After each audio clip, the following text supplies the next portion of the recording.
You worried about getting your Amazon KDP account terminated? Here is how to avoid it. So Amazon KDP is an incredible platform for self-publishers in order to help them generate a steady amount of income. However, many authors find themselves facing account suspensions, terminations because of simple common mistakes.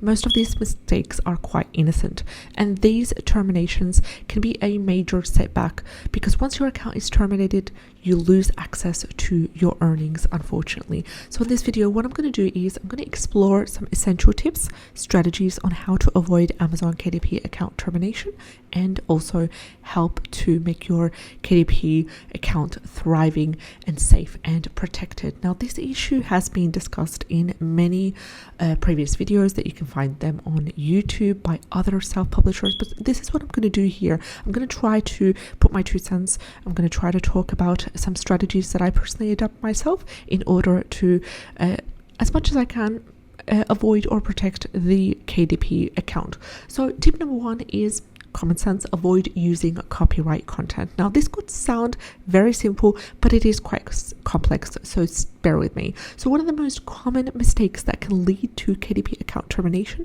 is using copyrighted content without permission, whether it is text, images, or other forms of intellectual property. KDP is extremely strict about ensuring that all content is original or properly licensed. Many new publishers make the mistake of pulling text, pulling images directly from the web, directly from other websites as well, using them in their books without making any modifications. So if you're writing a book about a certain topic, you can't just pull images out of these websites, for example, without proper understanding of whether this image is allowed for commercial use or not. Another thing is, for example, we've got Creative Fabrica, which is a wonderful platform for content, but usually if you use it the wrong way, if you use it just by re-uploading the interior of the cover just as is without making any modifications, this could lead you to getting your account KDP terminated because of copyrighted content, because the same interior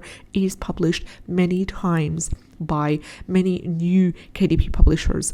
So the way to avoid this is download the interior as is, upload as a PDF to Canva, and make simple edits, whether it's editing the font, whether it's changing the layout, whether it's adding a "this book belongs to" page, or adding a "how to use" page or an introduction page, anything to add extra value and also avoid your KDP account getting terminated. So when Amazon's content reviews scans your book, they may identify the text or the images or the style as being used without permission, potentially resulting in your KDP account getting terminated or suspended. So what to do here? Always edit, always modify any external images and text that you want to use, or better yet, just use royalty-free images from reputable sources or create your own. Especially now with the whole AI thing, you can easily create your own images, you can easily create your own book covers, and if you use AI to any sort of extent, whether it's simple or complex, just make sure you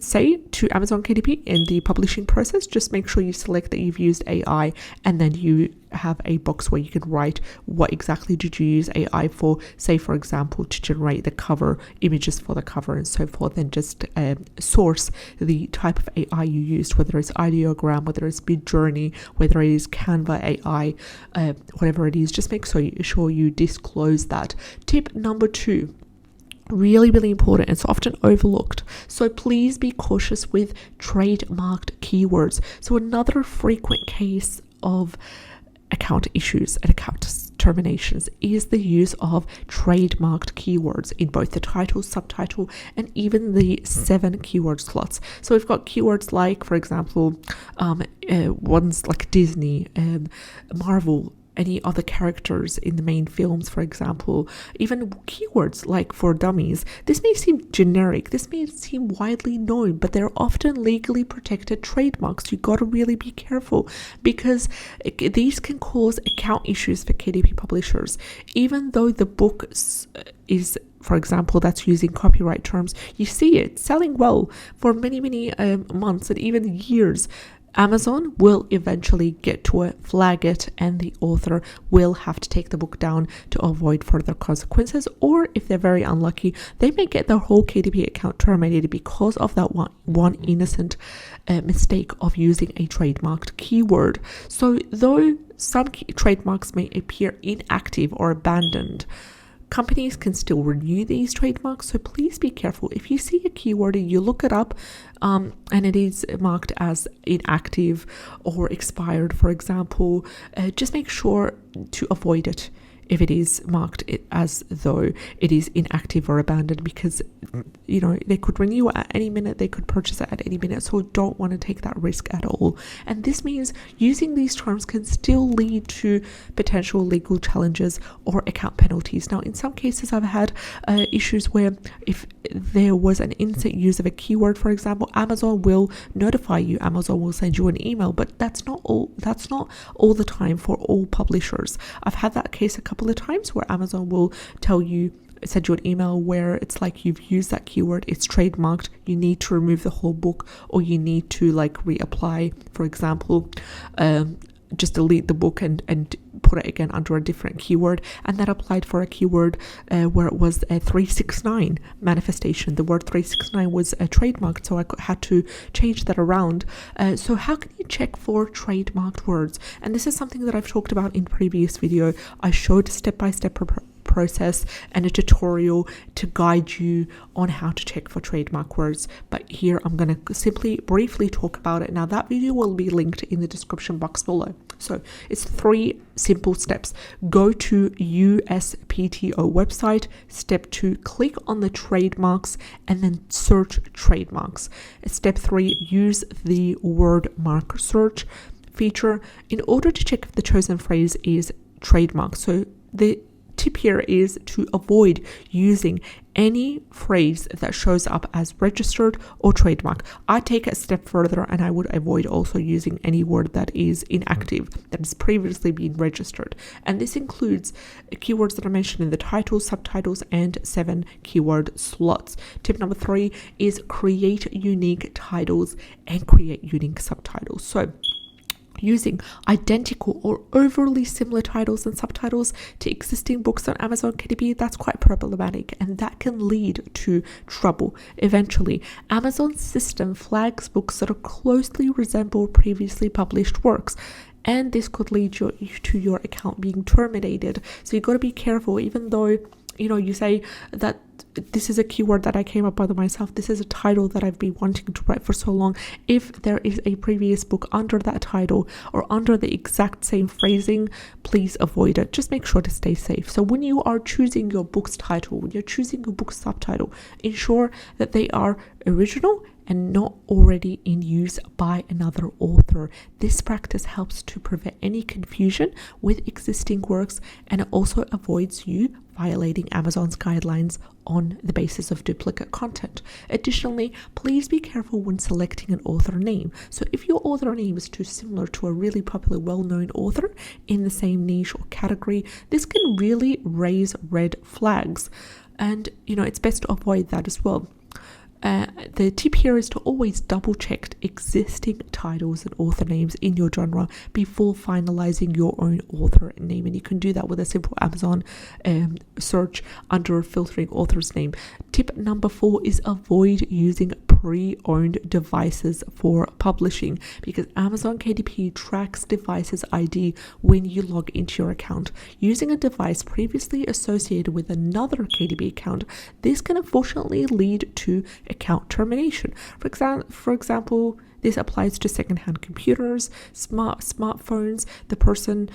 There is a small chance that the person might have used it to log into a previously suspended KDP account. So this could really cause you problems and result in your account being flagged or terminated for violating Amazon's policy on maintaining multiple accounts. Now, this is a risk factor, but it's not stated by Amazon KDP. So if anyone has had that problem happen to before, I highly advise you to just follow up with Amazon KDP. But still, to avoid this issue from happening in the first place, always use brand new devices for publishing if you have the choice, especially when you're creating or managing your KDP account. And tip number 5 is use separate devices and IP addresses for multiple accounts. So if you, for example, live with a friend, a family member, a sister, a brother who also publishes on KDP in the same household, it's important to avoid using the same device or even the same internet connection IP address in order to manage both of these accounts. So Amazon's system could interpret this as one person managing multiple accounts. This could also lead to potential suspension. So these are just technical issues that might lead to suspension. So how do you avoid this?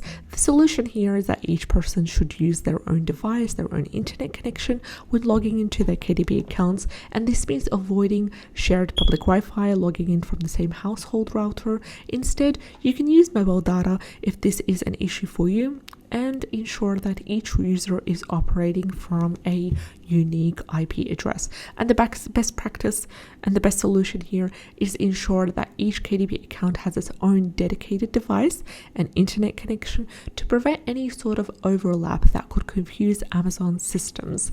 And tip number 6 is keep a clean and consistent publishing process. Really, really important. Consistency and being very clear on your publishing process is a must.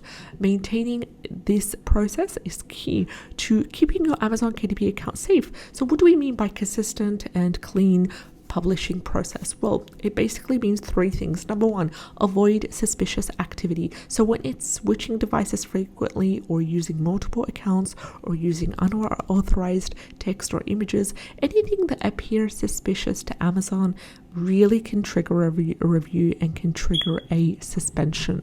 Number 2, pay attention to Amazon's emails. Amazon will get in contact with you, whether it's because you've used a trademark term, it wants to warn you because it suspects that you did that innocently, or it's sending you a notification regarding your account. Take immediate action to resolve the issue before it escalates. So one thing to do is just, for example, if you're using Gmail, just simply flag the Amazon email. Just put a star mark next to it so that each time Amazon sends you an email from that email address, you will show on the top and it will notify you extra that you've received an Amazon email. And tip number 3 is follow the rules. Always stay updated with Amazon's terms and guidelines. It's consistently changing and we do our best here on the channel to continue to update you on any changes that are happening with Amazon KDP. Always stay compliant. This is the best way that you ensure that your account remains in good standing. I wish you all the best. Take care and I'll see you in the next video. Bye bye.